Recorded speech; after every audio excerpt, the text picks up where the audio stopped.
All right. Baruch atah Adonai, Eloheinu melech haolam, asher kidshanu b'mitzvotav v'tzivanu la'asok b'divrei Torah.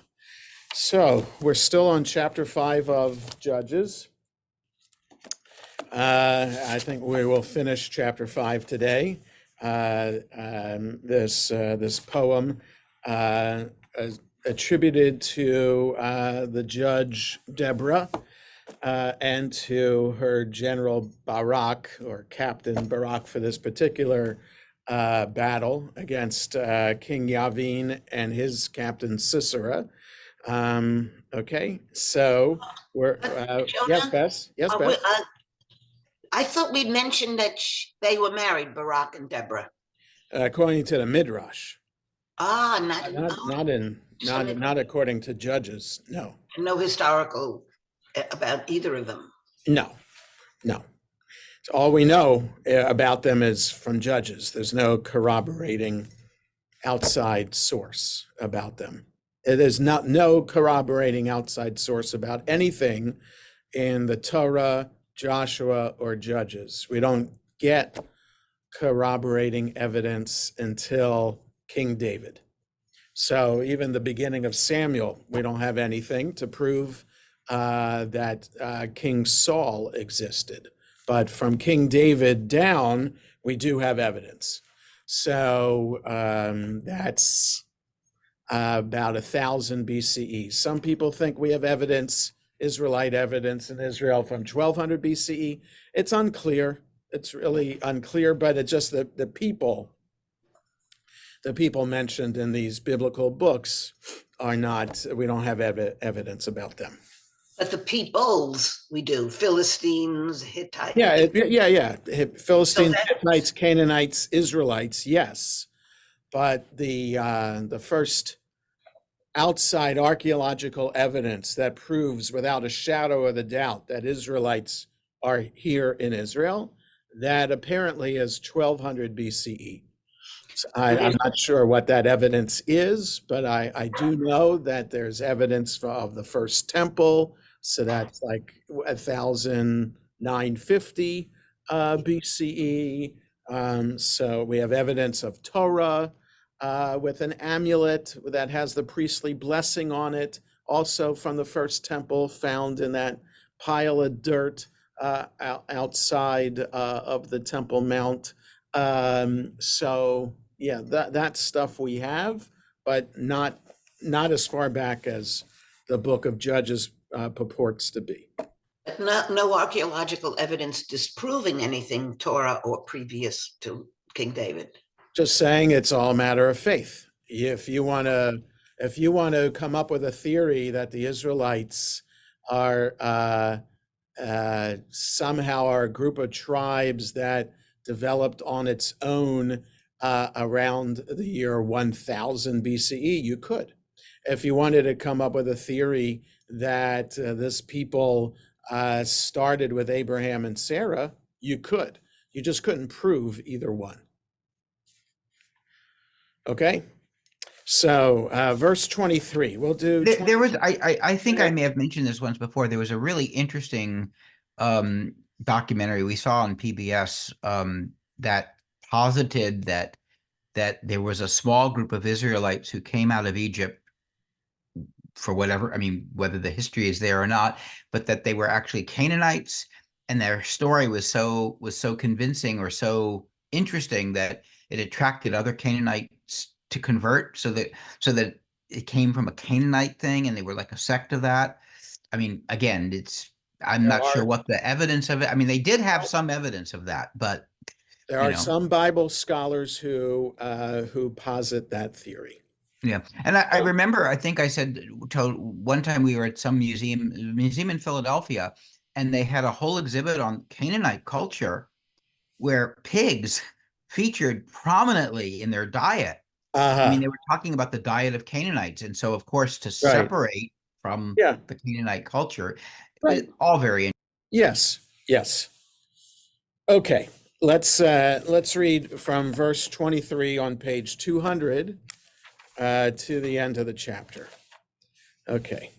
Oru Meroz, Amar Malach Adonai, Oru aror yoshveha, ki lo va'u le'ezrat Adonai bagiborim. Cursed be Meroz, said the angel of God. Oru aror, they should be very cursed. The inhabitants of it, that is Meroz, should really be cursed because they didn't come to God's help against the mighty. Tavorach minashim Yael, Eshet Chever Hakeni, minashim ba'ohel tevorach. Blessed among all the women should be Yael, the wife of Chever the Kenite. From all women in the tent, she should be blessed. Mayim Sha'al Chalav Natana, Besefel Adirim Hikriva Chem'ah. He asked for water, she gave milk. In a lordly bowl, she brought, now chem'ah in modern Hebrew is butter. It's translated here as curds. I don't know. So this relates to the Torah. We can be reminded of what Abraham and Sarah fed the three angels who came to visit. Chem'ah was one of the things that was offered. So was that butter or was that curds? Don't know. Doesn't matter. It was dairy is what she gave him, because dairy is supposed to make you sleepy. Yada layated tishlachna vimina lehalmut amelim vehalma sisra machaka rosho umachatsa vechalfa rakato. So her hand was, she stretched out her hand to the tent peg, the tent pin, and her right hand to the workman's hammer. And with the hammer, she hit Sisera's head, and she pierced and struck through his temple. Bein ragleha kara nafal shachav, bein ragleha kara nafal, ba'asher kara sham nafal shadud. Between her legs, he sank, fell, and lay. Between her legs, he sank, he fell. Where he sank, there he fell down dead. So now, clearly something sexual is implied here. You know, it's like the book of Ruth, where Naomi encourages Ruth to lie at Boaz's feet one night, okay, to kind of get him interested and have him think about, oh, Ruth is a potential wife. So what's this in chapter 4? It's not like this. It's just he came into her tent, and she gave him dairy, and she struck him with the tent peg. The verse 27, adding between her legs, that he sank down, fell, and lay. I'm waiting for Bess to say that's not what our book says. It says at her feet. Yes, I know, but that's still the Hebrew clearly says between. Bain means between. Ragleha, her feet or her legs. So we're using the G-rated version then. Yes. Well, Alter, let's see what Alter says. Between her legs. Okay. Jonah usually makes a G. Yes, that's correct. We'll see what Alter says. I did not read ahead of time, but I just looked right now, and he says that there's something sexual here that is implied. Okay, 28. Be'ad hachalon nishkefa vateyabev. Aim Sisra be'ad ha'eshnav. Madua boshesh richbo lavo. Madua echeru pa'amei markevotav. Through the window she looked and peered, the mother of Sisra, through the lattice. Why, quote, in other words, she's thinking to herself, why is he delayed? Why is his chariot delayed in coming? Why is it late? The wheels of his chariots. So this is very, it's really quite starking to actually have something in poetry that relates to, well, first of all, this is biblical Hebrew poetry. This is a song about the victory over the Canaanite army and the exploits of Deborah, Barak, and Yael, and here to be a little bit sympathetic to the mother of Sisera. In other words, the Bible normally has an attitude of, who cares?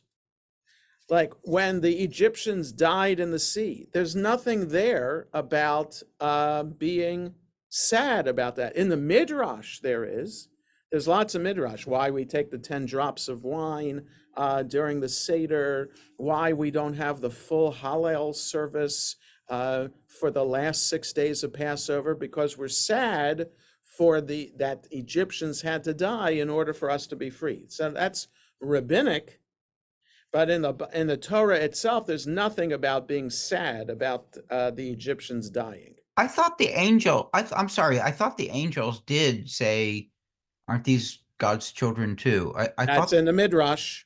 that is Midrash. Yeah, that's not in the Okay. Torah. That's not in the Okay. Torah. Yep. Yes. There's the concept of 6 million deaths is so impersonal, but one is meaningful. Yeah. Okay. And the point is, Because he has a name. I'm thirsty. sorry. I have to take this call. Excuse me.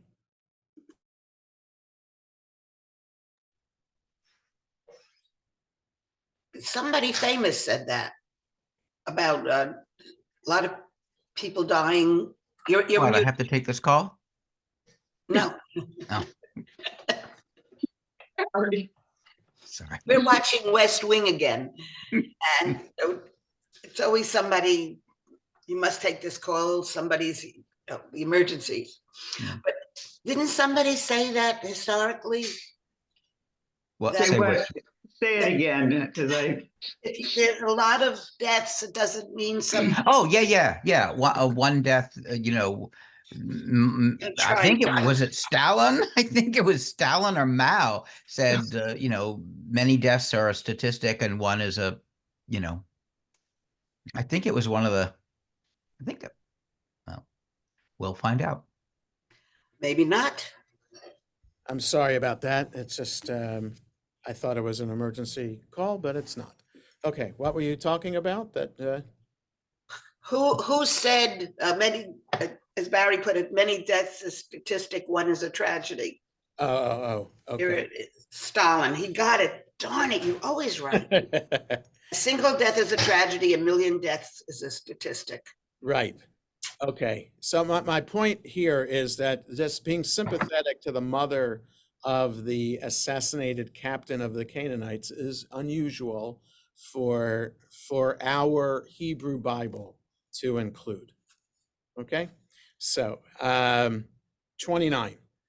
Chachmot saroteha ta'anena, afhi tashiv amareha la. The wisest of her princes, saroteha, yes, her princesses answer her, yet Yea, she returns answer to herself. So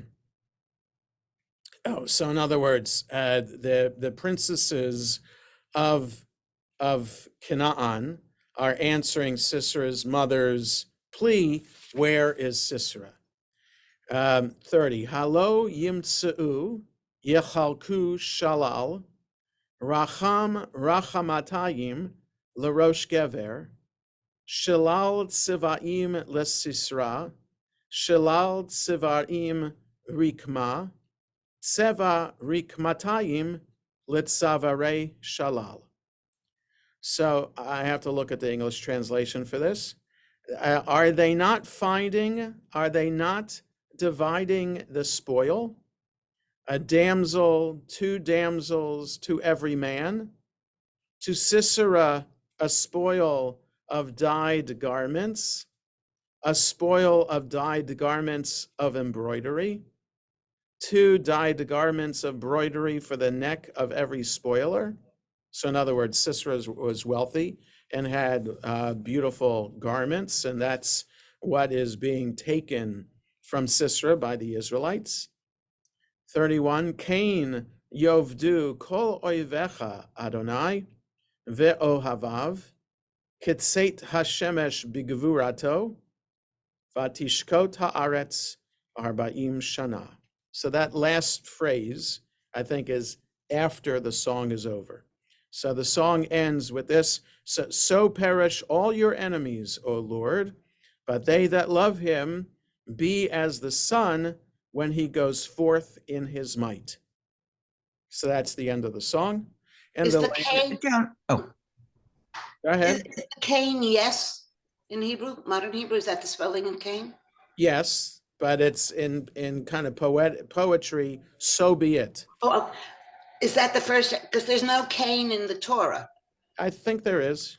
Somebody tell me that it wasn't. I mean, okay. I'm almost sure Cain is in the Torah, so I can look it up quickly. But Barry, what's your? oh yeah. While you're doing that, I read that differently. I read that the princesses were telling Sisera's mother Okay, that yes. he was probably dividing the spoils, that he was taking the Oh, damsels. I Because don't in think so. Hebrew, I mean, there's already a Hebrew law that you can't take damsels for what, 6 moons or whatever the Yeah, time. but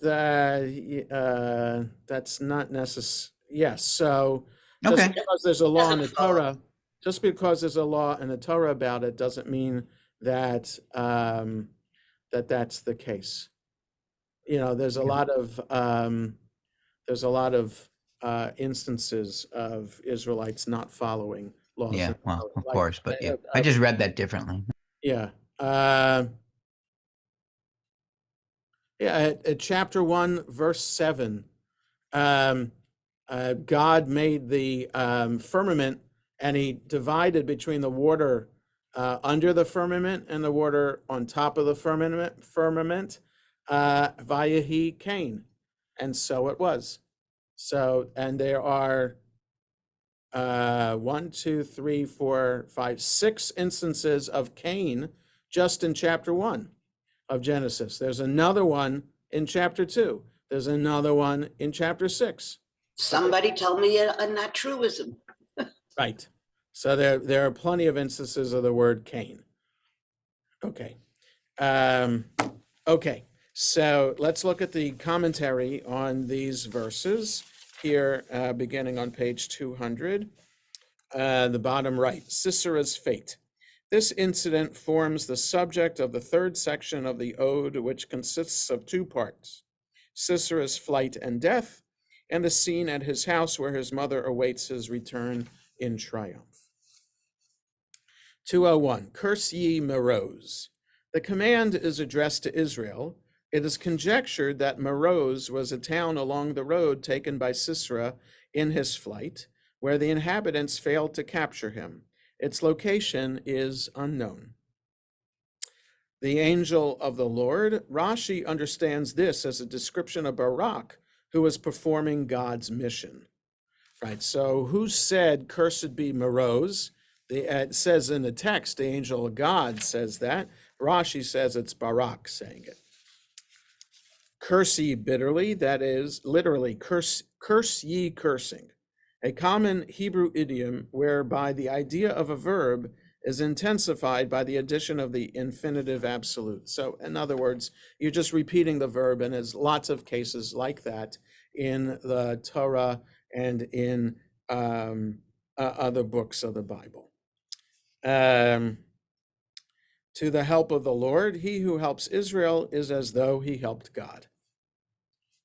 24, the effective aid rendered to Israel by Yael the Kenite tent dweller at a critical time fully merited the gratitude of the nation's leaders. Blessed above women, a Hebraic form of the superlative most blessed of women. Shall be or may Yael be. Women in the tent, that is, she shall be blessed above other modest women who sit in the tent. Alternatively, she shall be blessed by the righteous, modest women who sit in their tents. Okay, either way, they're from the Hebrew of being able to translate that. Rashi quotes the Midrashic interpretation that women in the tent refers to the matriarchs, each one of which is mentioned in connection with a tent. Hence, Deborah blesses Yael above the matriarchs, whose descendants she saved from annihilation. Okay, so that's Rashi extending the idea of what it means to be blessed by, for women in the tents, and that she's invoking the matriarchs. With poetic artistry, the scene in Yael's tent is graphically depicted.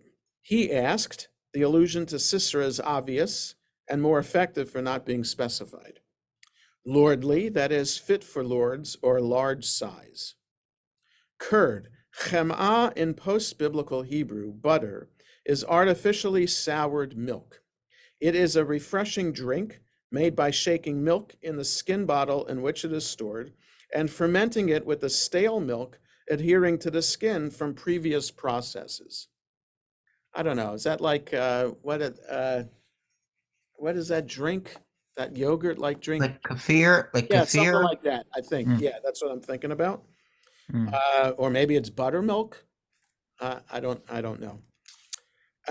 26. The events which immediately followed, related in chapter 420, are not repeated.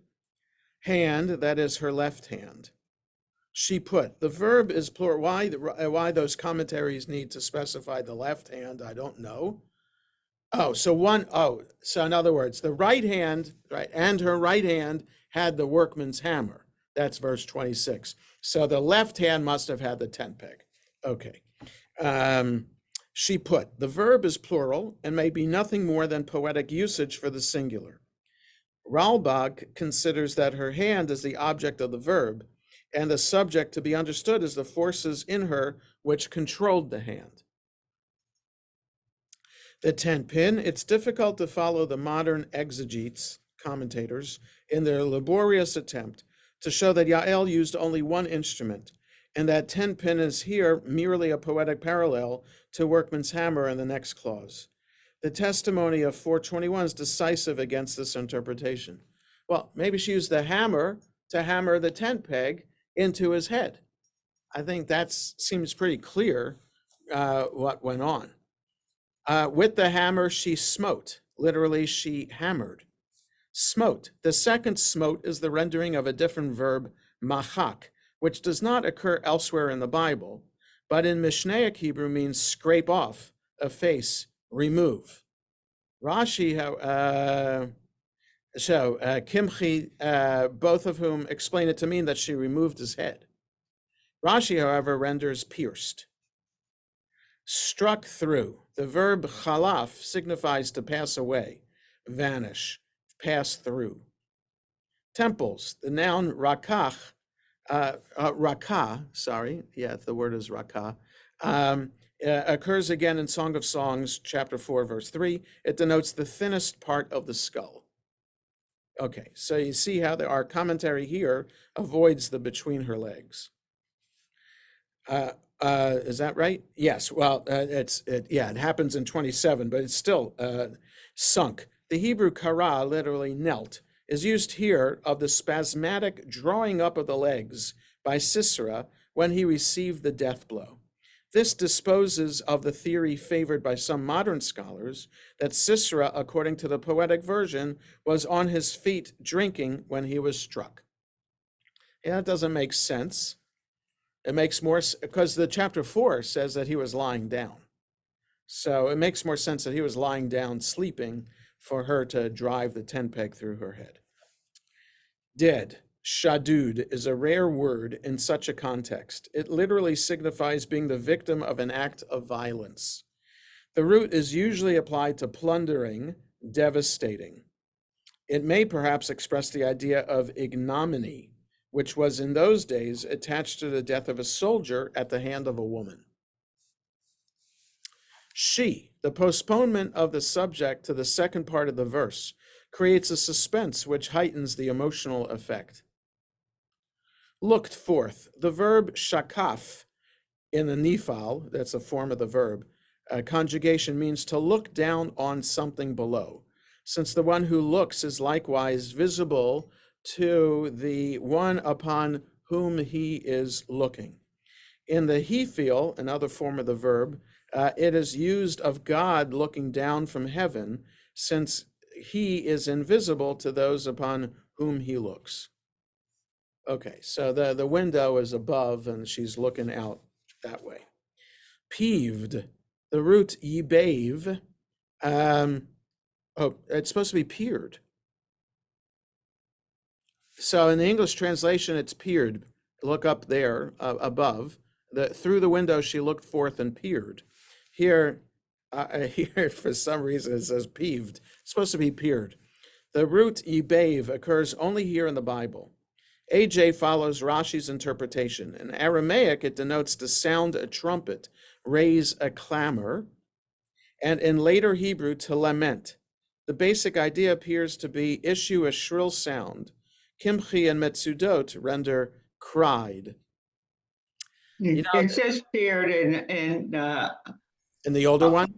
Yeah. So that so I think the clamor or the trumpet relates to the idea of why we have 100 shofar blasts on Rosh Hashanah. Somehow the 100 shofar blasts is related to this story of the mother of Sisera. And I don't remember exactly how, but if you Google 100 shofar blasts Rosh Hashanah, mother of Sisera, it could come up with an explanation. And like I said, it could be related to this, how this word teyabev is understood by the commentators. Lattice, a fitting in the opening of the window, which admitted the cool air, but screened the women of the household from inquisitive eyes. The noun eshnav is found again only in Proverbs 7. Why so long in coming? Verb denotes tarrying much longer than is to be expected. A similar construction occurs in Exodus 32 of Moses' delay in descending from Sinai. Okay, 203, wheels. The noun pa'am is never used in this sense. It signifies beat and probably denotes here the hoofbeats of the horses attached to the chariot. The wisest, an ironical touch is discernible in the reference to the wisdom of these women. Princesses, the ladies of high rank who attended upon the mother of the commander-in-chief. Yea, herself, the reason stated in the next verse, was given by the wisest of her princesses and repeated with approval by Sisera's mother. A damsel, women taken in war, belong to their captives. The Hebrew law on the subject is given in Deuteronomy 21. The noun racham has a derogatory connotation, a womb, depicting the Israelite women as sex objects by whom these soldiers could satisfy their lust. Man, better warrior, the Hebrew gever, denoting masculine strength. Dyed garments, literally colors. Every spoiler, that is, for the neck of the spoil. That is, the embroidered garments would be placed at the head of the spoils to be given to the general of the victorious army. Targum, the Aramaic translation, renders similar to the translation. The ode breaks off with effective suddenness, leaving in the reader's mind two contrasting scenes: Sisera's lifeless body at Yael's feet, and his mother with her attendants anxiously awaiting his triumphant return. So perish, see Psalm 68 for a similar contrast.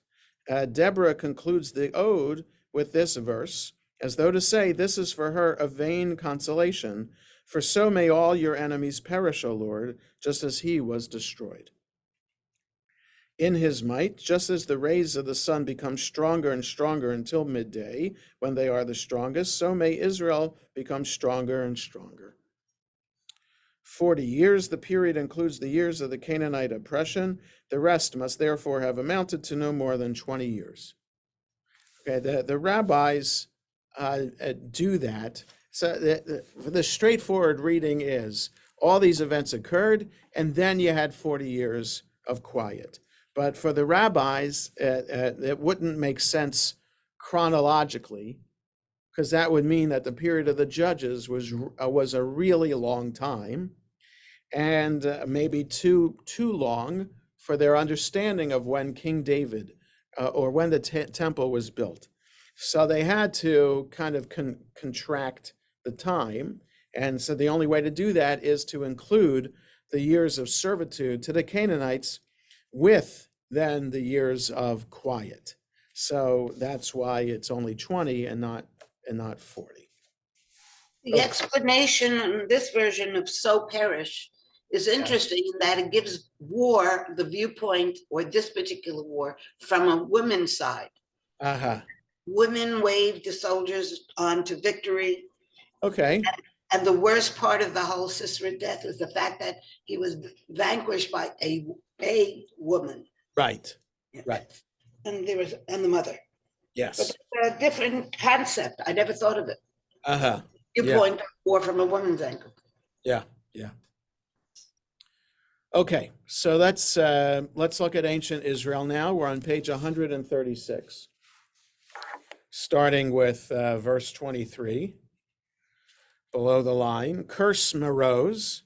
Nothing is known about this particular town other than its representation in the poem as a place of egregious failure to join the general effort of battle. The aid of the Lord midst the warriors. In this incremental repetition, it is evident that Yahweh needs his human warriors in order to be victorious. The poem wavers in this fashion between understanding victory as a miraculous event and as the accomplishment of heroic deeds by brave warriors. Yael at the end certainly needs no divine assistance. Above women in tents, be she blessed. This incremental repetition, by introducing an ostensibly automatic epithet for women with their domestic sphere, with their domestic sphere in tents, sets the scene for the killing with the tent peg. Water he asked for, milk did she give. Unlike the prose narrative, there is no dialogue with its delineation of interaction of characters, only a series of gestures and acts. In a princely bowl, she served him curds. This is an eloquent flourish and heightening of the giving of milk in the first verset. At the same time, the offering of the bowl to Sisera, who has not yet been named, focuses visual attention on the hands of the woman bearing the bowl. And in the next line, those hands will be murderous. All right, so that's interesting literary understanding. So 137, her hand for the tent peg reached out. This would have to be her left hand. In the elliptical narrative report of the poem, we're not told that Sisera has fallen asleep, though the understanding of the prose story that this is the case sounds plausible. Alternatively, as he was drinking, his face deep in the bowl, she might have attacked him from behind, though he appears to be facing her when he falls. She hammered Sisera, cracked his head. she smashed and pierced his temple. The noun hammer at the end of the previous line now becomes a verb. In a related way, the entire report of the killing uses sequences of overlapping verbs, like cinematic frames, one after the other. Here, hammered, cracked, smashed, pierced. The verb hammered was previously applied to hoofbeats. Between her legs, he kneeled, fell, lay. His death agony is a kind of grotesque parody and reversal of sexual assault, a common practice in warfare, as we are reminded at the beginning of verse 30. This triadic line is one of the most brilliant deployments of incremental repetition in the poem, culminating in the climatic increment destroyed at the end. Through the window, she looked out. In a maneuver akin to cinematic faux raccord, we do not yet know that the she is Sisera's mother. And for a moment, we might even imagine that the poem is referring to Yael, though the window could not belong in a tent. Moaned. The Hebrew verbal stem YBB, Yud Bet Bet, appears only here in the biblical corpus. And so one must surmise from context that it is some sort of lament, moan, or complaint. Window, lattice. It then becomes apparent that the scene has switched from the simple setting of a tent to a luxurious palace. The clatter of his cars. The term clatter is more literally pounding, and thus picks up the hammering hoofbeats of verse 22. They will find and share out the spoils. The reason for the delayed return, they imagine, is that the victorious warriors are taking time to gather booty. A damsel or two. The Hebrew racham is an archaic term with a cognate that figures in Ugaritic texts, hence the choice of damsel. But it is transparently linked with rechem, womb, and so might conceivably be a coarser term for a captive woman. In this warrior culture, the women unquestionably assume that it is the prerogative of the men to bring back fresh bedmates for themselves, even two to a customer, from the conquered enemy. Spoil of dyed stuff, but the women can anticipate their own special share in the spoils, gorgeous embroidered cloth taken from the women of the enemy. If this is the raiment of the captive women, they will have no need of such finery as sex slaves of their captors. Okay. Doesn't that also imply that they're thinking that it's Sisera who's delayed because they're getting the spoils? So yes, I mean, so they don't know what happened on the battleground. right, they don't know. So she's just the poem ends with what is making it as if, those Canaanite women princesses think that Sisera's delayed because they've won and they're taking the booty. But really, we know, as the listener to the song, that that's not the case. Ha, ha, ha. We don't really care about Sisera's mother and all those ladies because we won the war and we're taking the spoil. So it's just the effect of the poem to think it's like a parody of look at those Canaanites, those arrogant Canaanites. They think they can beat us. We won in the end. Okay. So we can go on a little bit in chapter 6. Let's see here. Let's read the first 6 verses. So we're back on page 203.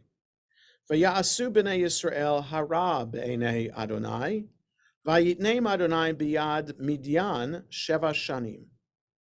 V'ta'az yad Midian al Yisrael, mipnei Midian asu lahem b'nei Yisrael et hamin harot asher beharim, ve'et ha'me'arot, ve'et ha'metzadot. V'haya im zara Yisrael, va'ala Midyan va'amalek uvenei kedem va'alu alav.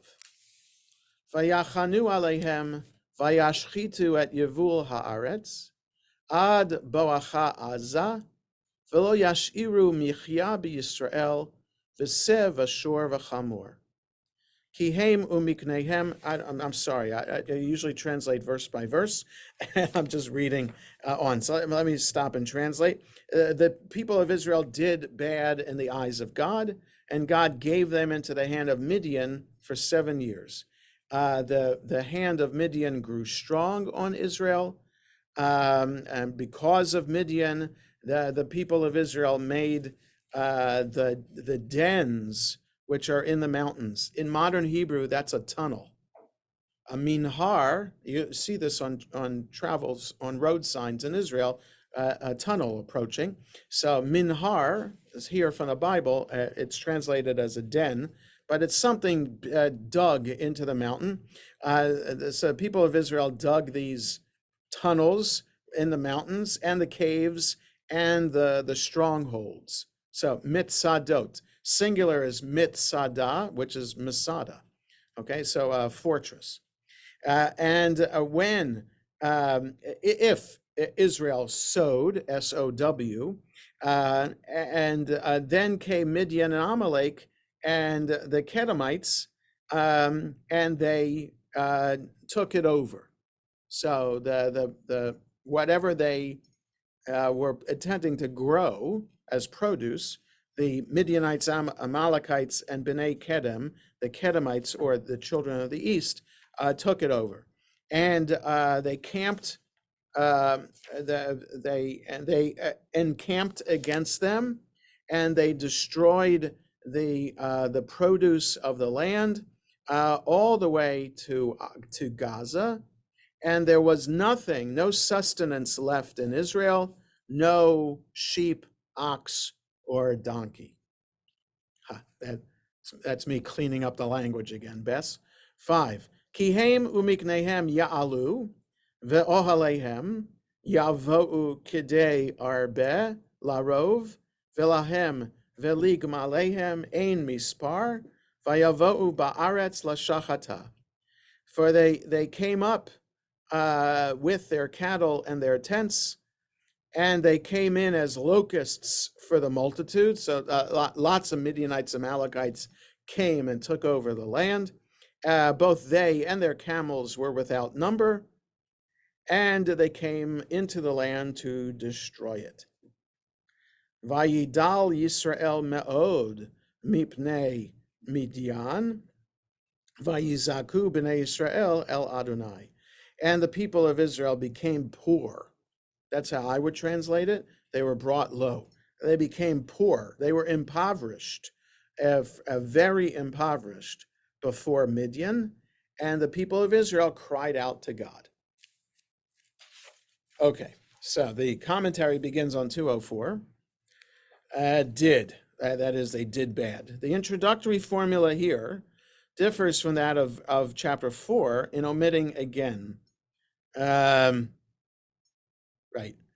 Commenting on the omission, Rashi cites the Midrash that whereas before Deborah's song, Israel's sins were cumulative, after it, their previous misdeeds were pardoned, and now they sinned afresh.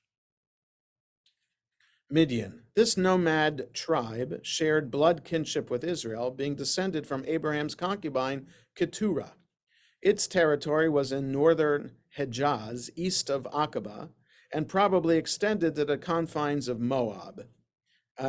So that is, if you can, Aqaba is where Eilat is. So that's the Jordanian town next to Eilat. So if that's where Midian is, it's from there all the way up to the Dead Sea, almost. During the time of Moses, Midian was in the south of Canaan, and when Joshua conquered the land, he also captured part of Midian. See Joshua 13. The captured Midianites remained in the land of Israel, increased in number, and at this time began to terrorize and plunder Israel. No attempt seems to have been made by the Midianites to conquer the land. Their incursions were only of a predatory nature. Prevailed, the same verb was used of Othniel's supremacy, back in chapter 3. And because the conjunction is not in the Hebrew and should be omitted in translation. Dens. The exact meaning of minharot is uncertain, and from the context, it can only denote a place of hiding. So again, it's like in modern Hebrew, it's a tunnel. The commentators associated with the root nahor used in Aramaic to mean light. It is used in this sense in Job 3. Thus, it denotes a cave with an inconspicuous peephole. Ibn Yanach interprets it as a lookout tower from which signals were sent. Caves, these abound all over Palestine and serve as hideouts and points for attacks upon an unsuspecting foe. Strongholds, this denotes towers or mountain strongholds. The root is matzod and is not related to tsado, which means lying in wait. Rashi apparently understands it as a stockade made by clearing a wooded area in the forest. And so it was, literally, and it was. The verb introduces a recurring condition. Amalekites, see on chapter 3. Children of the East, a comprehensive designation for the nomadic inhabitants of the Syrian desert, stretching from Ammon and Moab to the banks of the Euphrates. 205, they came up against them. In order to avoid the redundancy of the verb, Malbim renders, and they came upon it. That is, they came upon the produce that the Israelites had sown. Till thou come, that is, as far as, but not including. Gaza, the southwest limit of Israel's settlement. Locusts, the figure is reminiscent of the 8th of the 10 plagues brought on Egypt. It graphically describes a swarm of nomadic hordes that swooped down on the land. The Hebrew for locusts is derived from a root meaning to multiply and is connected with larob for multitude.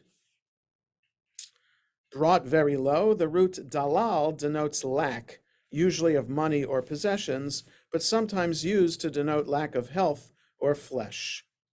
Others explain it to denote poverty or after previous wealth. Okay. Let's look at ancient Israel on this. I thought Gaza was never part of ancient Israel. It isn't. It said until Gaza, not including Gaza. Okay, so let's look ancient Israel 139, Midian. The Midianites, unlike the indigenous peoples of Canaan, confronted by Deborah and Barak, are nomads whose chief territory is east of the Jordan.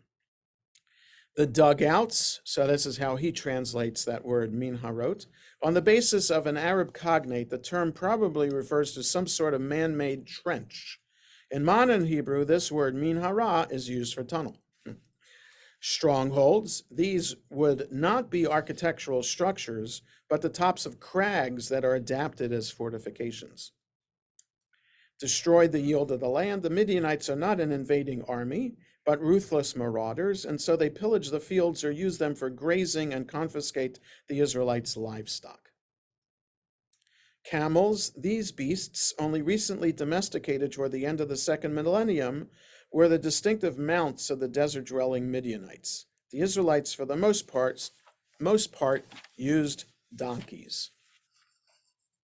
Okay, so we will let's stop here for today. It's 10:20. I got a lot of phone calls came in while we were meeting. So have a good rest of the day, everybody. Shabbat Shalom. I'll see you all next Friday. Shabbat Shalom. Good Shabbos, good Shabbos.